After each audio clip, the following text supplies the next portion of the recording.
नमस्कार दोस्तों, मेरा नाम है गगन और स्वागत है आपका आज की इस वीडियो में, जहां पे मेरे पास में है टीवीएस की नई नवेली बाइक अपाचे RTX। ये टीवीएस की पहली एडवेंचर टूरर बाइक है। उन्होंने आज तक इससे पहले कुछ नहीं बनाया और ये एकदम ब्रांड न्यू है।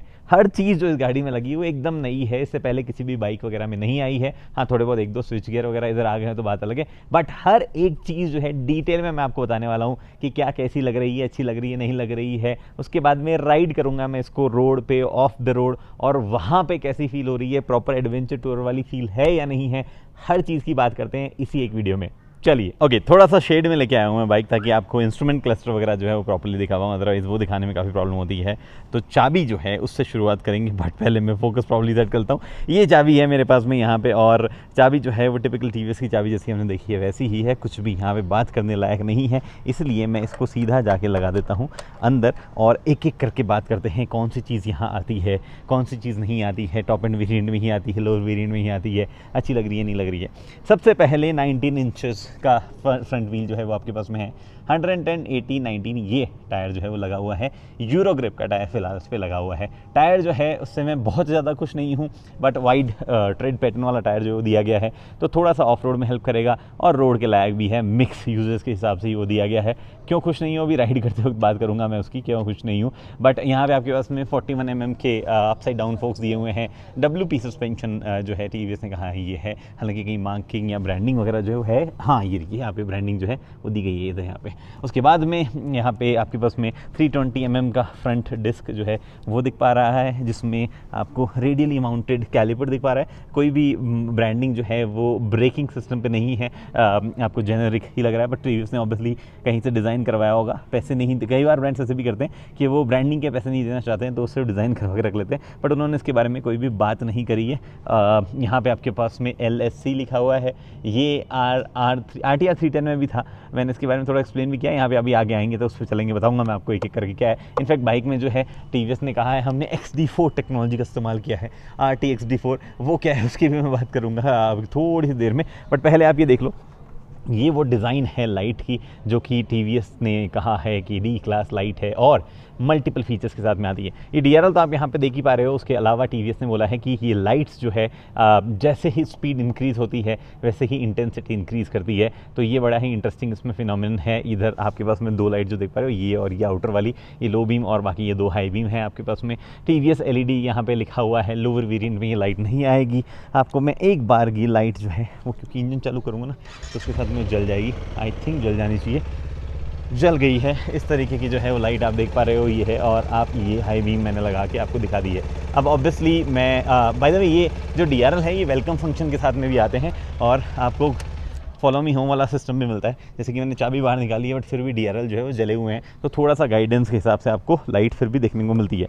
ये सारे फंक्शन जो मैंने लाइट के अभी बताए ये सिर्फ टॉप एंड में आते हैं, बेस वेरिएंट में ये फंक्शन नहीं आते हैं। तो वो एक चीज़ जो है यहाँ पे है। उसके अलावा इधर आपके उसमें ये देख पा रहे हो, ये जिस तरीके का डिज़ाइन यहाँ पे लिया गया है एयर वेंट्स का, वो टीवीएस ने बोला है हमारी पेटेंटेड टेक्नोलॉजी है, ताकि हीट जो है वो बाहर की तरफ जाए, राइडर की तरफ नहीं आए, उसमें ये हेल्प करता है। रेडिएटर जो है वो यहाँ माउंटेड है। इंटरेस्टिंगली रेडिएटर फ्लूइड जो है वो अगर आपको फिल करना हो तो वो आपको यहाँ से करना है। उसकी कैप बड़ी सी फ्लिमजी सी लगती है, देख पा रहे हो यहाँ पे, ये जो देख पा रहे हो, ये यहाँ पे आपको जो है रेडिएटर फ्लूइड फिल करना होता है। नॉट दैट खुल जाएगी ऐसी कोई चीज़, बट ऐसा जस्ट बता रहा हूँ कि ये मुझे लगा बताना चाहिए, बंद नहीं हो रही है ये बंद हो गई है।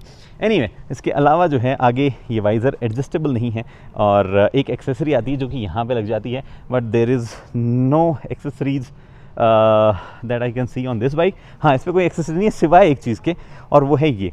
टीवीएस ने कहीं पे भी नहीं बोला है कि ये एक्सेसरी है, सिवाय उनकी वेबसाइट पे। वहाँ पे ये जब आप गाड़ी बेल्ट टू ऑर्डर वाले सिस्टम में जाते हो तो ये एक्सेसरी का पार्ट बताता है। रेगुलर स्टैंडर्ड चीज़ जो है वो बाइक पे लगी हुई नहीं है। ये बेसिकली टाइप C और टाइप A आपके पास में चार्जिंग पोर्ट्स जो है वो मिल जाते हैं आपको, और बड़ा ही अच्छी क्वालिटी का स्विच गियर है।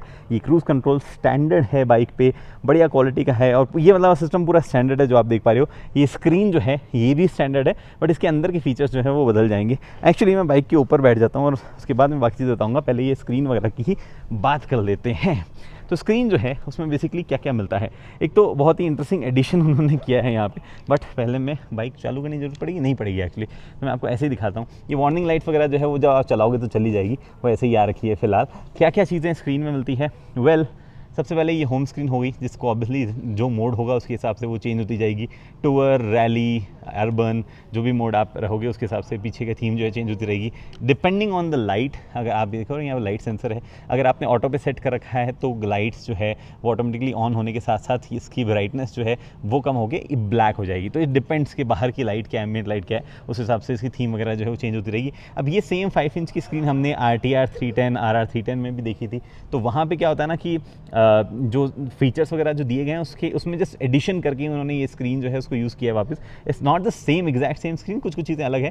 क्या क्या चीज़ें हैं बात करते हैं। राइड मोड यहाँ पे अर्बन, रेन, टूर, रैली ये मोड है। रैली मोड में रियर ABS ऑफ हो जाता है। जो अर्बन और रेन ये 2 मोड है, इनमें आपको जो है ओवरऑल पावर वगैरह थोड़ी कम मिलेगी, टूर और रैली में थोड़ी ज़्यादा मिलेगी। बट जो ABS है वो लार्जली सेंसिटिविटी उसकी रेन मोड में अलग है, बाकी अर्बन और टूर में सेम है, और रैली मोड में उसकी सेंसिटिविटी अलग है। तो डिपेंडिंग क्या ट्रैक्शन कंट्रोल, ABS और जो ओवरऑल पावर वगैरह इंजन की पावर डिलीवरी है उसमें अलग अलग चेंजेस जो है वो आते हैं।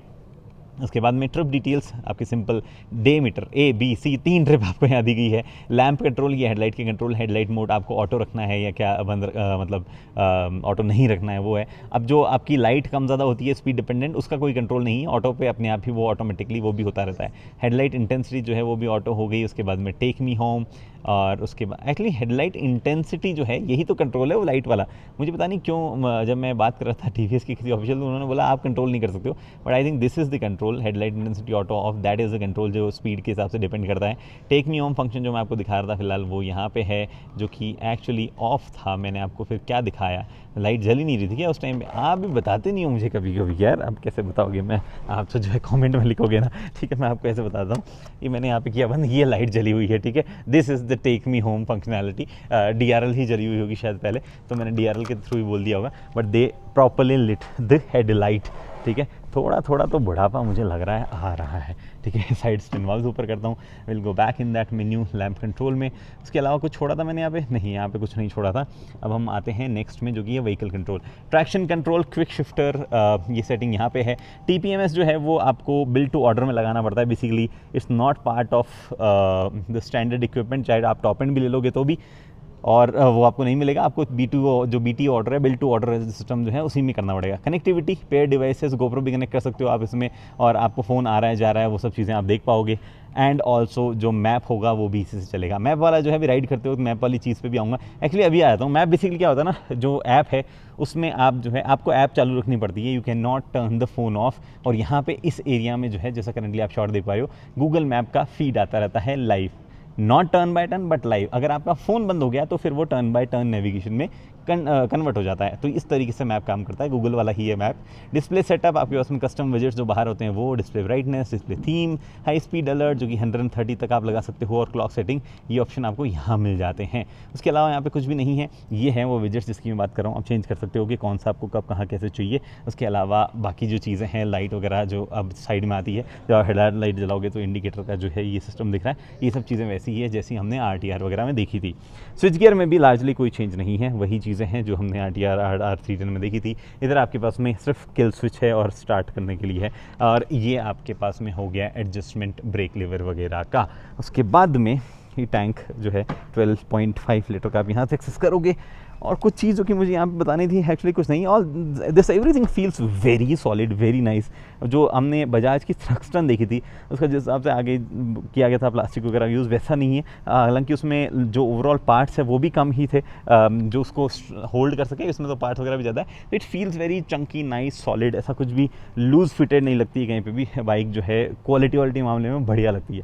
उसके बाद में ये बैश प्लेट जो है ये भी स्टैंडर्ड इक्विपमेंट है, but this is not metal, this is plastic. देखो आवाज़ से पता चल ही गया होगा वैसे आपको, ठीक है, दिस प्लास्टिक।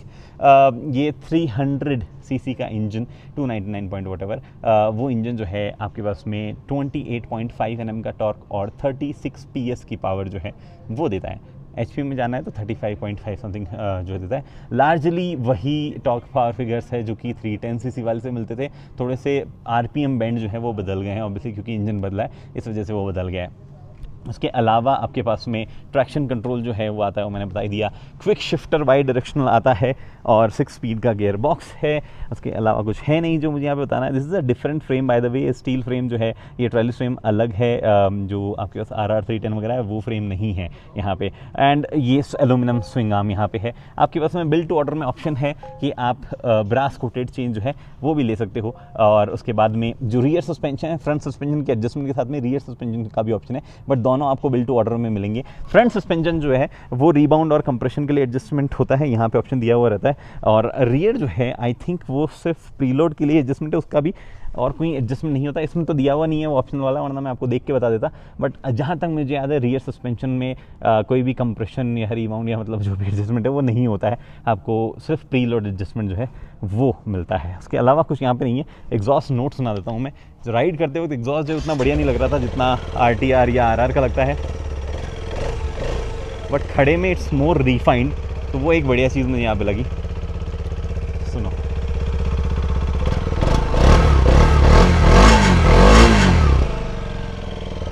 ठीक है। सीट जो है काफ़ी बड़ी चौड़ी है, 835 mm की हाइट पे है, 200 mm की ग्राउंड क्लियरेंस है, 180 kg का वजन है गाड़ी का। दोनों सस्पेंशन का ट्रैवल 180 mm का है।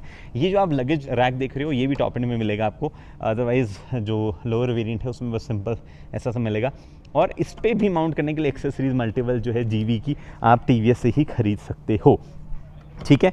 उसके अलावा कुछ रहा यहाँ पे बताने का या सीधा राइड करने वाले पार्ट पे चलें? वेल एक्चुअली इंडिकेटर्स वगैरह जो है वो आपको दिखाता हूँ। रियर लाइट भी मैंने आपको नहीं दिखाई है, तो वो भी मैं आपको दिखाता हूँ। ये इंडिकेटर्स ऐसे दिखते हैं और ये रियर टेल लाइट जो है इस तरीके की दिखती है। Overall bike feels very big. जो 300 cc की बाइक्स होती है उसके मुकाबले यहाँ पे थोड़ी बड़ी चंकी लगती है। दिखने में तो ठीक है बाइक, आप अपने जो है ओपिनियन भी बताओ कमेंट सेक्शन में कि कैसी लग रही है। मुझे तो दिखने में काफ़ी बड़ी और काफ़ी ठीक लग रही है वैसे ये। बाय द वे कुछ लोगों ने बोला था कि लॉय काफ़ी पतले फील हो रहे हैं, क्या स्पोक फील या ट्यूबलेस स्पोक्स के ऑप्शन दिए जाएंगे? TVS का कहना है यार मोस्टली हाईवे राइडिंग के हिसाब से हमने बनाई है, 80% ऑफ टाइम हाईवे राइडिंग होती है, थोड़ा बहुत ऑफ रोड जाते हैं लोग, उसके हिसाब से हमने परफेक्ट चीज़ चूज़ करी है। It does not require spoke tubeless alloys और नो स्पोक ट्यूबलेस व्हील्स, और हम करेंगे भी नहीं। लेकिन ये पतले जो है साइड से दिखते हैं, इधर से नहीं है, तो ये जिस हिसाब से देख रहे थे लोग तो बोला यार ये पापड़ जैसे पतले कैसे लग रहे हैं, तो वो इस वजह से लग रहे थे, वो एंगल का फ़र्क है। शुड बी फाइन, टूटने वूटने के इशूज़ एलॉय वगैरह के आए नहीं है। TVS के लार्जली इशू सर्विस के ही हैं ऑनेस्टली। उनकी सर्विस जो है वो बहुत ज़्यादा इंप्रूव करने की ज़रूरत है उनको। काफ़ी लोगों ने एक्चुअली सर्विस से रिलेटेड इशूज़ बताए हैं, टाइम पे पार्ट्स नहीं मिलते हैं, लोग सही से सर्विस कर नहीं पाते हैं, मैकेनिक्स जो है वो ट्रेन नहीं है, वगैरह वगैरह वगैरह। चलो राइड की बात पे चलते हैं। मैं बैठ के बताऊंगा बट शॉर्ट्स चलते रहेंगे जो मैंने राइड किया। हम लोग अर्ली मॉर्निंग निकले। अनफॉर्चुनेटली मैं लाइट्स टेस्ट नहीं कर पाया क्योंकि जिस टाइम तक हम निकले सूरज बाहर आ चुका था, बट लाइट जो है खड़ी गाड़ी में इनिशियली जब मैंने देखी सुबह सुबह तो मुझे काफ़ी ब्राइट लगी। बट ये टॉप एंड लाइट है, टॉप एंड वाले वेरिएंट की लाइट है, लो बेस वेरिएंट में लाइट्स अलग आएगी, मुझे नहीं पता वो कैसी है, बट इसकी लाइट्स तो जो है वो सही लग रही थी। पहली चीज़ जो आप बाइक पे बैठते हो और नोटिस करते हो ये कि बाइक काफ़ी ऊंची है, 835 mm जो है अच्छी खासी हाइट है और थोड़ा सा टॉप से हैवी भी है बाइक। तो जब आप बैलेंस बनाने की कोशिश करते हो और अगर किसी अनइवन जगह पे खड़े हो, फ्लैट सरफेस पे नहीं खड़े हो, कहीं पहाड़ वगैरह पे ऐसे ख़राब सड़कों पे हो जहाँ पे साइड में कीचड़ कीचड़ कुछ है, तो छोटी हाइट वालों को डेफिनेटली प्रॉब्लम हो सकती है बाइक को हैंडल करने में। ऑन टॉप ऑफ इट अगर आपने पैनियर वेनियर लगा रखा है तो थोड़ी और टॉप हैवी हो जाएगी बाइक और वहाँ ज़्यादा प्रॉब्लम होगी। फॉर्चुनेटली और अनफॉर्चुनेटली जो फ्यूल टैंक है वो इतना ज़्यादा नहीं है, इट्स जस्ट 12.5 लीटर्स। फॉर्चुनेटली इसलिए क्योंकि उसकी वजह से और ज़्यादा वजन नहीं बढ़ेगा जब आप बाइक जो है पूरी टैंक फुल करवा के रखोगे तब, और अनफॉर्चुनेटली इसलिए अगर आप लॉन्ग टूरिंग पे जाओगे तो शायद वो टैंक आपको छोटा लग सकता है। उसके बाद में दूसरी चीज़ जो नोटिस में आती है वो ये कि इंजन जब स्टार्ट होता है तब तो एक्चुअली ठीक ठाक रिफाइंड है, जो कि RR 310 या RTR 310 में जो इंजन आता था उसके साथ में भी इनिशियली तो केस रहता था, बट यहाँ पे इंजन थोड़ा ज़्यादा रिफाइंड लगता है उससे, और वो एकदम से फर्स्ट जो जर्क आता था पिक करते टाइम पे RTR 310 वगैरह जो 310 इंजन था बेसिकली BMW के साथ बनाया हुआ, वो इसमें नहीं है। ये थोड़ी सी स्मूथली पिक होती है। दैट डजंट मीन कि लो एंड टॉर्क नहीं है, लो एंड टॉर्क भी अच्छा है। मैंने इतनी राइड करी, कहीं पर भी बाइक स्टॉल जो है वो नहीं हुई है। अगर मैंने लूजली भी क्लच अगर छोड़ दिया कहीं तो एकदम स्टॉल नहीं हुई है। लो एंड टॉर्क जो है वो क्लच छोड़ने के बाद में पिकअप के बाद में भी सही रहता है काफ़ी देर तक। बहुत बढ़िया नहीं है, बट इस बाइक की वजह से 2 लोग अगर बैठे हैं तो भी मेरे ख्याल से कोई प्रॉब्लम जो है आपको लार्जली नहीं होनी चाहिए। लेकिन इंजन के वाइब्रेशन थोड़े बढ़ते जाते हैं, और वहाँ पे वाइब्रेशन से ज़्यादा इंजन की जो ओवरऑल आवाज़ है उसमें मुझे उतना रिलायबिलिटी जो है उसकी आवाज़ नहीं आ रही थी। वो एक चीज़ जो है अगेन मुझे ऐसे लगी कि थोड़ा सा और रिफाइन कर दिया जाता, इंजन नया बनाया ही गया है, थोड़ा रिफाइनमेंट पे काम कर दिया जाता तो होता। गियर शिफ्ट्स भी जब आप करते हो तो थोड़ा सा क्लंकी से हैं, एकदम स्मूथ नहीं जाते हैं। इन चीज़ों में जापानीज़ गज़ब है वर्सेस ले लो चाहे या चाहे आपके पास में जो वी स्ट्रॉम रही है 250 सीसी की। और इनफैक्ट मैंने कोई तो और बाइक चलाई थी, उसके भी गियर बॉक्स जो है काफ़ी इसी सेगमेंट की कोई बाइक थी, मुझे अभी क्लिक नहीं हो रहा है, और there was one more bike जिसके काफ़ी स्मूथ गियर बॉक्सेस। तो जापानीज यूजुअली गियर बॉक्सेस को बहुत ही जो है ज़बरदस्त तरीके से बना के डिज़ाइन करते हैं, और स्मूथ भी होते हैं, और इंजन जो है वो भी उनका स्मूथ होता है, भले ही वो रॉ फीलिंग ना दे, रॉ पावर वाली फील जो है वो वहाँ पे आपको ना आए। इस बाइक में वो आती है थोड़ी बहुत फॉर्चुनेटली। तो कई लोग जिनको आउटराइट ऐसा पावर की फील चाहिए आवाज़ वगैरह से और वाइब वगैरह से, तो वो ज़रूर थोड़ी सी यहाँ पे है। अभी भी अपाची वाले थोड़े गुण तो हैं इसमें। और उसके बाद में हम जो है ऑफ रोड वाले एक लंबे सेक्शन पे गए। हालांकि टॉप स्पीड टेस्ट करने का जो है वो मौका नहीं मिला, बट गाड़ी ऑलमोस्ट स्टेबल लग रही थी। सस्पेंशन अच्छे हैं एक्चुअली, रोड पे भी काफ़ी अच्छे हैं। थोड़े से अगर आप 2 लोग बैठे हो, देखो एक तो एडजस्टेबल सस्पेंशन जो है वो टेस्ट करने का मौका नहीं मिला मुझे, और ना ही जो नॉन एडजस्टेबल सस्पेंशन वाली बाइक है वो मुझे चलाने का मौका मिला। तो बेसिकली सस्पेंशन जो है वो एडजस्ट में नहीं कर पाया, बट लार्जली मुझे जो है सस्पेंशन ठीक लगे। थोड़े से और सॉफ्ट जो है सस्पेंशन अगर होते तो मेरे को पसंद आते, बट अलग अलग वेट के लोग, कितनी गाड़ी पे लोड लगा हुआ है उस पर डिपेंड करता है कि किसको कैसे फील होगा। प्रॉब्लम आ रही थी जब गाड़ी ऑफ द रोड थी, तब रियर टायर जो है वो कुछ खास ट्रैक्शन नहीं दे रहा था कई जगहों पे, and on top of that suspension जिस तरीके का है उस वजह से रियर थोड़ा सा ज़्यादा फटाफट लूज़ कर जा रहा था, अपनी जगह छोड़ दे रहा था। तो वो एक थोड़े से उस वजह से भी मैं थोड़े से सॉफ्ट सस्पेंशन चाह रहा था। मोड जो है वो भी काफ़ी बढ़िया थे, टूर मोड और जो आपके पास में रैली मोड है, दोनों ज़बरदस्त चल रहे थे। मुझे लगा ही नहीं कि अर्बन या रेन मोड यूज़ करने की ज़रूरत पड़ेगी। मे भी जब एक्चुअल में ज़्यादा बारिश हो तो शायद अर्बन या रेन आपके काम आए, या लार्जली जब आप सिटी में चला रहे हो तो वो काम आए। बट मुझे लगता है जो ओवरऑल ट्यूनिंग है ABS की, ट्रैक्शन की, जो इंजन की, वो 2 टॉप जो मोड्स हैं रैली और टूरिंग, उनमें ही बेटर है। अदरवाइज़ जो अर्बन और स्पेशली ABS के साथ में थी, अर्बन और रेन मोड में काफ़ी ज़्यादा सेंसिटिव टाइप वो लग रहे थे। तो वो जैसे ही आप ऑफ द रोड जाते हो आपको समझ में आने लगता है कि ये मेरे यहाँ पे काम के नहीं है। रैली मोड मुझे जेन्युइनली काफ़ी पसंद आया, रियर ABS ऑफ हो जाता है, आपका काफ़ी काम जो है वो बेहतर हो जाता है अगर आप थोड़े बहुत भी स्किल सेट के साथ में आते हो तो। ये चीज़ें ओवरऑल रही। फ्यूल एफिशिएंसी टेस्ट करने का अनफॉर्चुनेटली कोई मौका नहीं मिला। हम लोग काफ़ी पुश कर रहे थे बाइक, उसके बावजूद 109 किलोमीटर के सर्किट में 23.5 23.8 के आसपास की फ्यूल एफिशिएंसी मिली, विच इज़ गुड एक्चुअली। जिस तरीके से हम चला रहे थे, मेरे ख्याल से प्यार से जब आप चलाओगे सिटीज़ में या माउंटेन्स वगैरह पे स्मूथली लीनियरली चलाओगे तो इट शुड गिव यू 27 के आसपास की फ्यूल एफिशिएंसी, जो कि बाय द वे मेरे को फ्यूल एफिशिएंसी मिली थी RR 310 में भी। तो ये इंजन ऑलमोस्ट सेम पावर के साथ में, भले ही 10 सीसी कम है ऑन पेपर, 299 है यहाँ पे, वहाँ जो है 310 नाम से आती थी, तो वो भले ही थोड़ा सा डिफरेंस जरूर है वहाँ पे, बट फ्यूल एफिशिएंसी जो है उसमें कुछ ऐसा डिफरेंस नज़र नहीं आया है। बाकी तो ब्रेकिंग एक ऐसा डिपार्टमेंट है, रियर ब्रेकिंग थोड़ी सी वीक लगी, फ्रंट वाली भी जो है ऐसा बाइट बहुत स्ट्रॉन्ग नहीं थी, आपको हार्ड प्रेस करना पड़ता है, but brake bite overall progressive होते होते अच्छी फील हो जा रही थी। इनिशियल जो बाइट है वो थोड़ी सी, मतलब जैसे आप लगाते हो तो थोड़ा सा और बेटर ब्रेकिंग जो है वो मैं वहाँ पे उम्मीद कर रहा था। एडजस्टेबल दिए गए हैं लिवर्स, तो वो एक अच्छी बात है, आप अपने हिसाब से कर सकते हो। मतलब वो पहली चीज़ है जो मैं एडजस्ट करने बैठता हूँ, ब्रेक लिवर स्पेशली जब भी मैं बाइक में जाता हूँ, क्योंकि मेरे को आदत नहीं है 2 फिंगर वाली, तो मेरे को 3 फिंगर लगती है, 1 फिंगर मैं रैप करके रखता हूँ। अदरवाइज़ एडजस्टेबल ऑप्शन होता है तो मैं 2 फिंगर से भी काम चला लेता हूँ। एनीवे, उसके अलावा मुझे नहीं लगता और कोई चीज़ जो है मुझे बतानी है। बाइक किसी भी पॉइंट पे हीट अप नहीं हुई, जो कि एक्चुअली एक बहुत ही बढ़िया चीज़ मुझे लगी, क्योंकि लार्जली ऐसी बाइक जो है वो हीट बहुत होती है, तो ये भी एक बढ़िया चीज़ रही यहाँ पे। कोई भी हीट अगर हुई है तो भी मेरे पाँव वगैरह पे डायरेक्टली आके नहीं लगी। फॉर्चुनेटली शिमला का मौसम भी जो है काफ़ी ठंडा है, तो ऐसा एकदम से गेज कर पाना मुश्किल है, ज़्यादा अच्छा टेस्ट इसका गर्मियों में ही हो पाएगा, बट फिलहाल के लिए कोई भी heating issues as such notice करने में नहीं आए। तो कंक्लूजन क्या है, ऑनेस्टली मेरे को बाइक पसंद भी आई है और नहीं भी पसंद आई, और दोनों के ही बहुत ज़्यादा सॉलिड रीजंस नहीं है मेरे पास में। मुझे बस ऐसा फील होने लगा है कि क्योंकि TVS ने ये बाइक ऑफर कर दी है इस सेगमेंट में जो कि दिखती बड़ी है, तो लार्ज चंक ऑफ ऑडियंस जो है वो अच्छे लुक्स और डिसेंट पैकेज और सही प्राइस की वजह से इसको लेने की सोचेंगे। बट अगर आप थोड़ा सा डीप डाइव करने जाओगे तो आपको रियलाइज होगा इंजन जो है वो उतना ज़बरदस्त स्मूथ नहीं है, कुछ कुछ जगहों पे आपको काफ़ी रेव करना पड़ता है।